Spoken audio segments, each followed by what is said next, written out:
I knew something was off the moment I walked into the community center. Not wrong. Just shifted.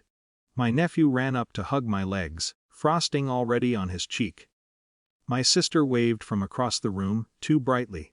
My aunt was arranging paper plates with a kind of forced focus. Conversations dipped when I stepped closer, then resumed with that careful cheer people use when they've agreed on something without you. I ignored it. I've spent most of my life ignoring small changes in tone. When I found my cousin near the drinks table, I tried to anchor myself in something normal. "Can't wait for the big family dinner tomorrow," I said lightly. "Mom said she was making that roast." He blinked at me. Then laughed. "Wait, you don't know." I smiled, assuming I'd mixed up the time. That was yesterday. It didn't land at first. I just stood there, holding a plastic cup. My aunt stepped in quickly, almost reflexively, and pulled out her phone. "Oh, you must have missed the message. It was lovely," she began swiping. There they were. Long table, wine glasses raised. My mother mid-toast, my sister leaning toward the cake with her husband. My nephew on someone's lap. Everyone gathered in the dining room I grew up in. Everyone smiling. I scanned the edges of the photos like I might find myself cropped out. I wasn't there. My sister appeared beside us, her jaw tight. "We assumed you were busy," she said. "You've been distant." "I didn't get anything," I replied quietly. She shrugged. "Maybe take the hint next time." It wasn't loud, it wasn't dramatic, but it was clear, a hint. Something about me that required a hint. I felt heat rise up my neck. The old urge to defend myself kicked in, to explain how I'd been working overtime, how I'd asked about dates weeks ago, how I'd tried. But I didn't say any of that. I nodded once, set the cup down, spent the rest of the party helping my nephew unwrap gifts. When I left, no one stopped me. That night I opened my laptop. 2 weeks earlier, my sister had asked me to review paperwork for a refinancing application. She and her husband were consolidating debt, and needed my income to strengthen the approval. I hadn't committed yet, but I'd sent preliminary documents. The bank officer had been looping me in on emails. I'd told myself I was helping family. I reread the thread. There was still time to withdraw before final underwriting. My fingers hovered for a long minute. Then I wrote a short email. I thanked the officer for her patience. I explained I would not be participating in the refinance and requested removal from all documentation. I copied my sister and her husband. No commentary, no emotion, just a decision.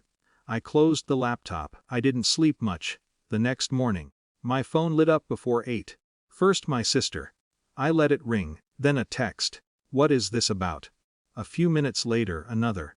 "You can't pull out now. We're at the final stage." I waited until noon before replying.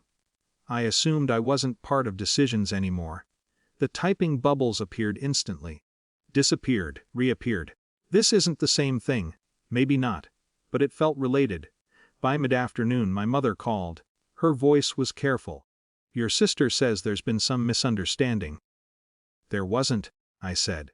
"I just don't think I should be financially tied to people who don't want me at dinner." Silence. Not angry. Not defensive. Just the sound of recalculating.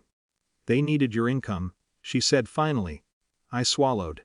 I needed an invitation. 3 days later, my aunt suggested a small dinner to clear the air. I almost declined. Then I decided to go. This time the table was shorter. No wine glasses raised for photos. No one taking pictures at all. My sister looked tired. "We thought you were pulling away," she said. "You don't come around much." I asked about the date twice. I replied, calm, measured. No one answered. Her husband shifted in his seat. "What assumed you'd be busy?" "That assumption cost you," I said not unkindly. It hung there. There was no shouting. No dramatic confession. Just the quiet reality that the bank wouldn't approve their loan without me. They would have to reapply on their own. My sister's eyes were glossy, but she didn't cry. "You could have talked to us," she said. "I tried," I answered.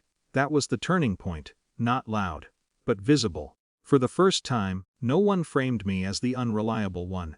No one suggested I was imagining things. The consequences were concrete, stamped by a third party who didn't care about family narratives. I didn't gloat. I didn't negotiate. I just stayed still. By dessert, the conversation had shifted to logistics, new financial plans, adjusted timelines. I wasn't included in those either. And that was fine. When I left that night, my mother hugged me a little longer than usual. "We'll do better," she murmured. "Maybe they will. Maybe they won't." I still see the photos sometimes in my mind, the raised glasses, the smiles. They don't sting the way they did that afternoon.